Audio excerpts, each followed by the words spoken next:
Hello, my name is Maria from mathmammoth.com. In this lesson, we're gonna look at similar figures again, do some calculations with them. First, what are similar figures? They're basically figures with the same basic shape, but not necessarily the size. If you have a figure and you dilate it, you get the figure that's similar to the original. Recall that the dilation preserves angles. But the distances between points in a figure are multiplied by the scale factor of the dilation. And this matches exactly what is true about similar figures. The angles in those figures are congruent or equivalent or the same, but the distances change. The size of the shape changes. The corresponding angles are equal, but the corresponding sides are proportional or in the same ratio. And this ratio is, again, the scale ratio, or the similarity ratio of the dilation. Here I have a pentagon as an example, and one of its angles measures just a tad over 100 degrees. This over here is a similar pentagon. It has been shrunk, and also it has been rotated. So there is an angle over here somewhere that corresponds with this angle, and those two angles are congruent or equal. Where is it? Can you tell? It's not this angle here. Instead, it is over here. This angle is the 100-degree angle corresponding with that one. And for example, this angle here, however much it measures, it's here and it has the same angle measure. The angle measure is preserved.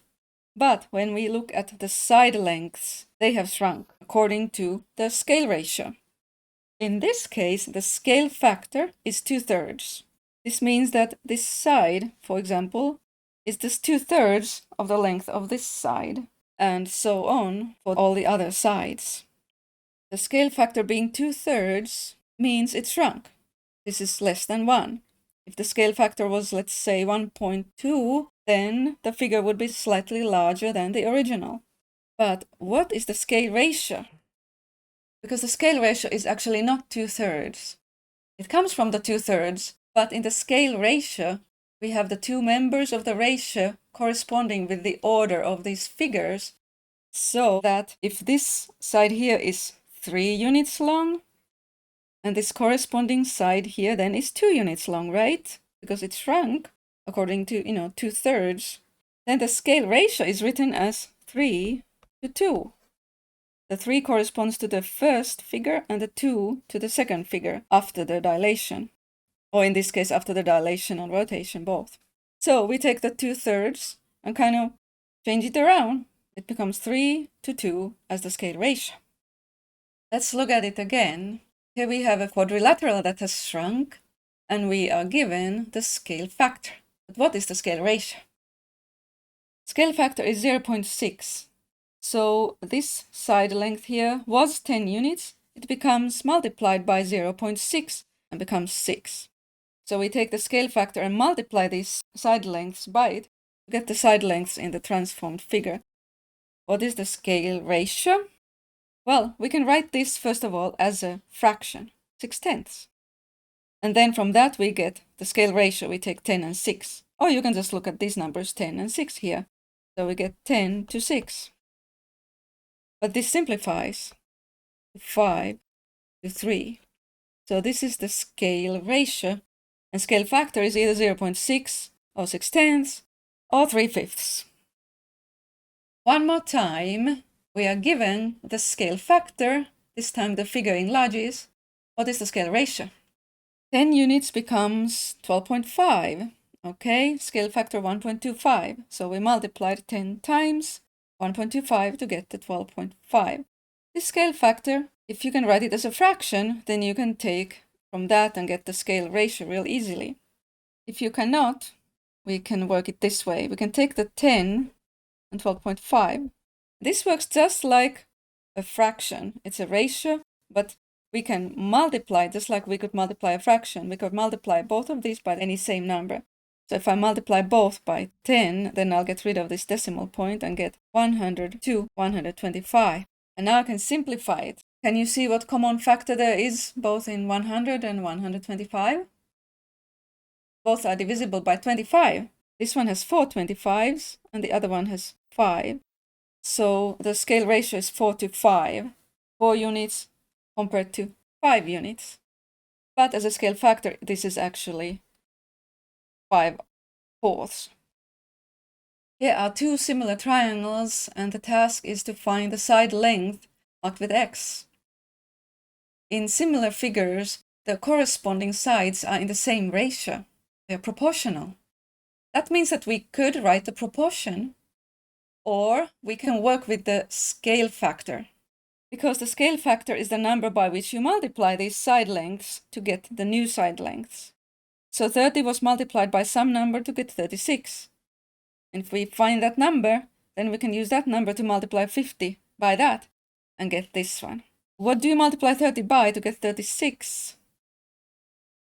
Is that number less or more than 1? It's more than 1 because 30 becomes bigger. So the number by which to multiply is 36/30. That is our scale factor. But it simplifies. Both of these are divisible by 6, so it's actually 6/5. So therefore, this x here is 6/5, our scale factor, times the length of this corresponding side, 50 millimeters. Here, 5 cancels and this becomes 10, so it is 60. Let me also show you that if we use the proportion, how to write it. In a proportion, we have a fraction equals another fraction. This can be actually written in several ways. One way is to just take these two numbers on the one side. We would put it, for example, 30/50. That equals the same ones from here in the same order. Okay, so 36 on top and x on bottom. So that's one way to write the proportion. And here then, you cross multiply. 30 times x equals 50 times 36. But there's yet another way. This other way to write the proportion is to use the corresponding sides in the one fraction. The 30 corresponds with 36. Then this corresponds with this, 50/x. But it leads to the same equation in the end and to the same answer. So it doesn't matter which way you do it. Okay, our last exercise. There's two similar trapezoids. Can you find the length marked with X? Pause the video and work it out yourself.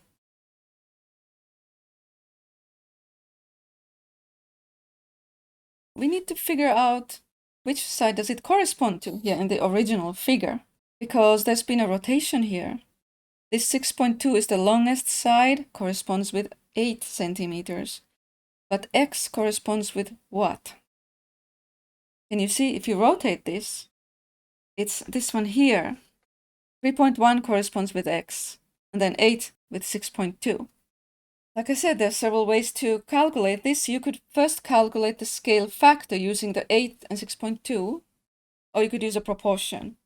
Let's say we use a proportion this time, and we will take this to this, will be the same as that to that. So 3.1 to 8 equals 3.1 corresponds with X, so I put X on top here, and then 6.2. Here, in a proportion, I cross multiply. 8 times X equals then these two numbers multiplied, which is 19.22. So we have 8x equals 19.22.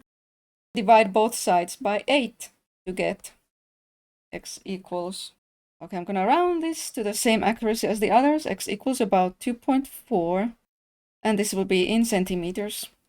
All right, I hope you got the same, and I hope this was helpful. And we're all done with this lesson.